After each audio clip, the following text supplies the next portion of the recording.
पहला सवाल स्वाति जी आपसे है। प्रधानमंत्री मोदी कह रहे हैं कि प्राण प्रतिष्ठा में जो नेता कांग्रेस का आ गया उसे 6 साल के लिए पार्टी से निष्कासित कर दिया गया। तो ये क्या एक बड़ा मुद्दा बनता जा रहा है? कांग्रेस ने जो स्टैंड लिया राम मंदिर के प्राण प्रतिष्ठा समारोह में ना जाने को लेकर, उसका अब बुरा असर पड़ रहा है चुनाव पर? विशाल जी देख लीजिए, एक बात तो बहुत क्लियर है कि राम मंदिर को चुनावी मुद्दा बनाने का काम तो बीजेपी ने बहुत सक्षम से करने की कोशिश कर रहा है, पर ये नहीं हो पा रहा है। राम मंदिर बहुत तरातुरी में बना दिया गए थे क्योंकि ये सोचकर कि ये चुनावी पे उन लोगों के लिए असर पड़ सकता है, ये वोट के नाते कन्वर्ट हो सकता है, पर ये नहीं हो रहे। ये मैं नहीं कह रही हूँ, खुद बीजेपी लोग, बीजेपी के नेता अंदर की बात कह रहे हैं कि यार राम मंदिर का क्या है, जो माहौल हमने क्रिएट करने की सोच लिए थे वो शायद थोड़ा जल्दीबाजी में हमने कर लिया। शायद अगर थोड़ा रुक के मार्च अप्रैल तक कर लिया होता तो फिर इसका माहौल बनाते रहते हैं। तो इसीलिए प्रधानमंत्री जी बार बार ये कह रहे हैं कि राम मंदिर में कांग्रेस नहीं आते थे, राम मंदिर का इनविटेशन को हमने नकार किया।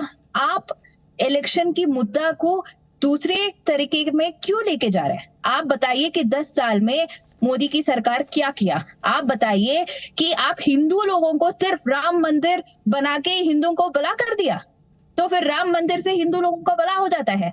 मैं भी राम भक्त हूँ, मैं भी रोज मंदिर जाती हूँ, पर इसका मतलब ये नहीं है कि सिर्फ मंदिर बनने से लोगों की भला हो सकती है, सिर्फ मंदिर बनने से लोगों की आशा पूरी हो सकती है, सिर्फ मंदिर बनने से लोगों की गरीबी मिट सकती है।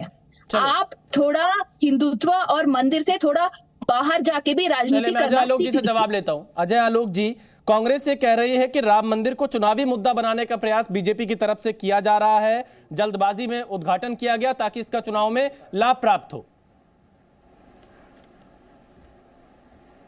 पिछले 500 वर्षों के संघर्ष का प्रतिफल है ये राम मंदिर। और उस राम मंदिर के बारे में ऐसे हिकारत वाले शब्द कांग्रेस ही बोल सकती है और दूसरी कोई पार्टी नहीं बोलेगी। राम मंदिर चुनाव का मुद्दा नहीं है, इस देश के 140 करोड़ लोग के दिल के जुड़ा हुआ मुद्दा है। उस राम मंदिर के बनने के समय शंकराचार्य को लेकर तरह तरह की बातें की गई, राम मंदिर का अपमान किया गया, कंस्ट्रक्शन का अपमान किया गया, उसमें तमाम तरह की बातें की गई। हमारे तेजस्वी यादव कहते थे भूख लगेगी तो मंदिर जाओगे, बीमार पड़ोगे तो अस्पताल जाओगे कि मंदिर जाओगे, और भूख लगेगी मंदिर जाओगे, उल्टा लोग वहां दान मांग लेंगे। इस तरह की विकृत सोच लेके राम मंदिर के बारे में तरह तरह का अपमान करने वाली कांग्रेस पार्टी, सुप्रीम कोर्ट में एफिडेविट देने वाली कांग्रेस पार्टी की राम का कोई अस्तित्व ही नहीं था, वो आज राम मंदिर की बात कर रहे हैं। अरे राम मंदिर हमारे तपस्या, हमारे त्याग, हम इस देशवासियों के त्याग का प्रतिफल है। 500 वर्ष की लड़ाई लड़के हम लड़े यहां पे पहुंचे, पूरे देश की श्रद्धा है उस पर। आपको नहीं जाना है प्रांत प्रतिष्ठा में, मत जाइए। आपको जिसको निकालना है पार्टी से निकालिए उसके चक्कर में। आपको रहना है एंटी हिंदू बन के आप रहिए। आपके कर्नाटका के प्रदेश अध्यक्ष कहते हैं कि हिंदू शब्द गाली जैसा लगता है। आपके राष्ट्रीय अध्यक्ष कांग्रेस खड़गे कहते हैं मोदी आएगा तो सनातन का राज आ जाएगा। सनातन का राज नहीं चाहिएगा इस देश में तो किसका राज चलेगा? जरा बता दीजिए, इटली का राज चलेगा? अपनी नफरत चमकाते चमकाते पूरी नफरत हिंदू समाज के खिलाफ कर दी है कांग्रेस पार्टी ने। पता नहीं क्या हो गया है। ऐसी तो कांग्रेस नहीं थी जब तक इंदिरा गांधी जी। बीजेपी एक एक कर देखिए, मेटामॉर्फोसिस हुआ है, ये मेटामॉर्फोसिस है, ये जो बदलाव हुआ है, ये मेटामॉर्फोसिस है, ये जो बदलाव हुआ है, ये टेक्टोनिक शिफ्ट हुआ है कांग्रेस को। इसलिए कांग्रेस बिल्कुल ध्वस्त हो गई है और रसातल में जा रही है और मेढक की तरह हिबरनेशन में चली जाएगी इस चुनाव के बाद। चलिए अजय आलोक जी, मैं फिर आपके पास आऊंगा। राजकुमार भाटी जी हमारे साथ जुड़ रहे हैं, समाजवादी पार्टी के प्रवक्ता। राजकुमार भाटी जी, प्रधानमंत्री मोदी ने कहा कि राम मंदिर से क्या दुश्मनी है विपक्ष के लोगों की, और खासतौर पर कांग्रेस पार्टी पर निशाना साधा और कह रहे हैं कि प्राण प्रतिष्ठा का विरोध क्या शोभा देता है। क्या आपको लगता है विपक्ष के लोगों को अपना स्टैंड बदलना चाहिए था?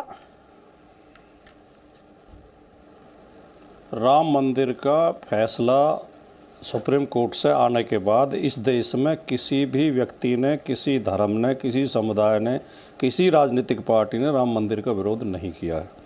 और हम लोगों का शुरू से स्टैंड यही था, जब विवाद चल रहा था, जब ये रोज़ाना दंगे कर रहे थे, झगड़ा कर रहे थे, कि ये फैसला या तो आपसी सहमति से होना चाहिए या जो सुप्रीम कोर्ट फैसला दे वो सबको मान्य होना चाहिए। न किसी ने प्राण प्रतिष्ठा समारोह का विरोध किया, एक भी व्यक्ति ने, किसी ने विरोध नहीं किया। केवल जाने की जहाँ तक बात है कि मंदिर में जाने की कोई डेट नहीं होती है, जिसकी आस्था है उसका जब मन करे तब चला जाए, तो ये तो कोई मुद्दा ही नहीं है। लेकिन आज जो व्यक्ति 10 साल से देश का प्रधानमंत्री है, अच्छा होता कि वो अपनी उपलब्धियों के आधार पर वोट मांगता। भगवान के नाम पे तो भिखारी भी भीख मांगते हैं, भगवान के नाम पे वोट मांगना सबसे बड़ी असफलता, सबसे बड़ी कमजोरी। इसका मतलब है कि इन्होंने 10 साल में कुछ किया नहीं। प्रधानमंत्री मोदी को भावनात्मक मुद्दे उछालने के बजाय, लोगों की धार्मिक भावनाएं उछालने के बजाय ये देश में किया क्या है, ये अपनी उपलब्धियां बतानी चाहिए। आज उन्हें इस बात का जवाब देना चाहिए कि उनके कार्यकाल में, 10 साल के कार्यकाल में, जो हेल्थ उसमें जो इंडेक्स में हमारा देश 61वें नंबर पर क्यों पहुंच गया, हंगर इंडेक्स में 116वें नंबर पर क्यों पहुंच गया, सॉरी हेल्थ में 146वें नंबर पर, मानव स्वतंत्रता सूचकांक में 150 नंबर, वर्ल्ड हैप्पीनेस इंडेक्स में 139 नंबर, पर्यावरण संरक्षण में 180वें नंबर, लैंगिक समानता में 135वां नंबर जी, और लोकतंत्र में 53वां नंबर, प्रेस फ्रीडम में 150वें नंबर पे हम पहुंच गए। मोदी जी ने तो वादा किया था जब आए थे कि 2022 तक काला धन वापस तो लाने का वादा 100 दिन में था जब नोटबंदी हुई थी जी। उन्होंने कहा था 15 लाख खाते में आ जाएंगे, और फिर कहा था कि पेट्रोल डीजल 35 रुपए लीटर बिकेगा, रुपया मजबूत होगा, 100 स्मार्ट सिटी बनेंगे, हर परिवार को घर मिलेगा, गंगा का निर्मलीकरण हो जाएगा, किसानों की आमदनी दुगनी हो जाएगी, गैस सिलेंडर सस्ता होगा जी, 2 करोड़ रोजगार हर साल देंगे।